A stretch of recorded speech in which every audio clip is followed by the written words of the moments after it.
Welcome to NITV Telugu news. Bhadradri Kothagudem జిల్లా అశ్వరావుపేట మండలం ఉట్లపల్లి గ్రామానికి చెందిన దొంగ శ్రీను అనే వ్యవసాయదారుడు అనగా 7వ తారీఖున ఏదో అత్యవసర పరిస్థితి వచ్చినందున అశ్వరావుపేట రాగా గుర్తెలియని ఇద్దరు వ్యక్తులు రుచిత హోమ్ నీడ్స్ షాప్ ముందు తన బండి పడిపోయినట్లు నటించి సాయం కావాలని కోరుతూ శ్రీను అనే వ్యక్తి దగ్గర 70,000 ఖరీదు గల మొబైల్ ఫోన్ దొంగిలించడం జరిగింది.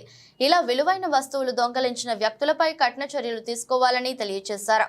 అంతేకాకుండా ఇలాంటి దొంగతనం చేసినటువంటి ఫోన్లను అమ్మకాలు మరియు కొనుగోలు జరగకుండా కఠిన చర్యలు తీసుకోవాలని చుట్టుపక్కల ఉన్న గ్రామస్తులు తెలిపారు. ఈ విషయంపై పోలీసులు కూడా తీవ్ర చర్యలు తీసుకోవాలని కోరారు.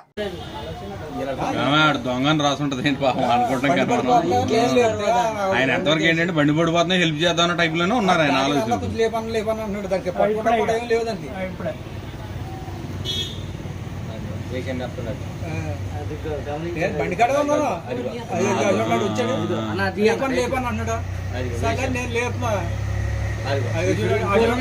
అమ్మని అమ్మ ఇంకోటి ఉన్నాడే లేడమ్మ నువ్వు వాడు పట్టుకోని వెళ్ళిపోతాను. ఈయన నేను పిలుస్తాను ఏం చెప్పట్లేదు.